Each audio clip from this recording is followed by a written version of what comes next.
અમેરિકાના ભૂતપૂર્વ ઉપરાષ્ટ્રપતિ ડિક ચેનીનું 84 વર્ષની વયે અવસાન થયું છે। તેમના પરિવારે મંગળવારે એક નિવેદન બહાર પાડીને જણાવ્યું કે તેમનું નિધન ન્યુમોનિયા અને હૃદયરોગથી થયું હતું।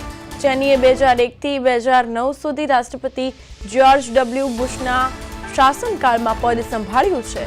તેમને અમેરિકાના સૌથી શક્તિશાળી ઉપરાષ્ટ્રપતિ માનવામાં આવતા હતા। તેમણે જ દાવો કર્યો હતો કે ઇરાક પાસે ઘાતક શસ્ત્રો છે। તેમની સલાહ પર રાષ્ટ્રપતિ બુશે ઇરાક પર આક્રમણનો આદેશ આપ્યો અને તેમના છેલ્લા કેટલાક વર્ષોમાં તેઓ પાર્ટીમાં એકલા પડી ગયા।